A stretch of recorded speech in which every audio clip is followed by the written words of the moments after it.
Bonsoir à tous, j'espère que vous allez bien. Je vais par la présente vidéo vous parler de la contingence, la GRH, selon Jean Issette et François Pécholt. Ce sujet nous a été donné par notre titulaire du cours de la GRH, M. Patrick Pakenguela. Et je me présente, je me nomme Mondjeti Angoy Gloti, étudiant en licence dans la faculté d'administration des affaires et sciences économiques à l'Université protestante au Congo. Commençons. La contingence, la gestion des ressources humaines selon Jean Issette et François Pécholt. Tout d'abord, la notion de la contingence en gestion des ressources humaines selon Jean Issette et François Pécholt peut être comprise comme l'idée que les pratiques de la GRH ne sont pas universelles, mais doivent être adaptées au contexte spécifique de chaque organisation. Cette perspective est largement influencée par la théorie de la contingence qui suggère que l'efficacité organisationnelle résulte de l'adéquation entre les pratiques de la GRH, de la gestion, y compris la GRH, et les contingences internes et externes auxquelles l'organisation est confrontée.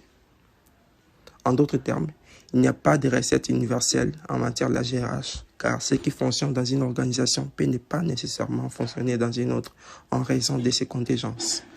Ainsi, il est essentiel que les gestionnaires des ressources humaines de comprendre et de s'adapter aux spécifiques de leur environnement organisationnel pour mettre en place des pratiques efficaces et adaptées. Selon Issette et Pécholt, plusieurs facteurs peuvent influencer cette adéquation, notamment l'environnement externe. Cela inclut les facteurs économiques, légaux, technologiques et culturels qui peuvent influencer les politiques et pratiques de la GRH. Par exemple, une entreprise en opérant dans un secteur fortement régulé pourrait avoir besoin d'adopter des pratiques de la GRH qui soutiennent le respect strict des normes légales. Deuxième facteur, la stratégie de l'entreprise. La manière dont une entreprise choisit de positionner ses produits ou services sur le marché peut avoir un impact significatif sur ces pratiques de la GRH. Par exemple, une entreprise axée sur l'innovation aura besoin de politiques de la GRH qui favorisent la création, la créativité et l'apprentissage continu.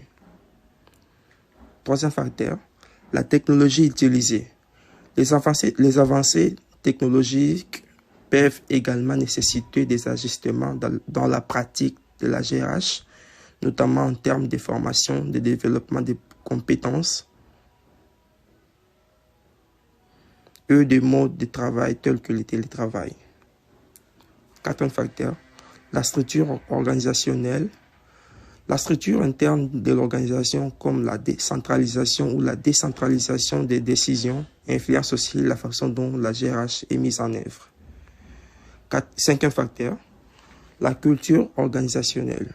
Les valeurs, normes et pratiques partagées au sein d'une entreprise peuvent grandement déterminer les approches de la GRH adoptées.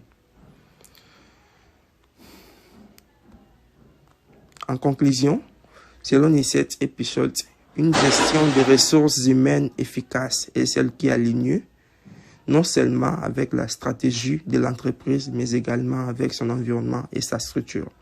La GRH contingente est donc vue comme une approche flexible et adaptable, contrairement à une approche universelle. Merci.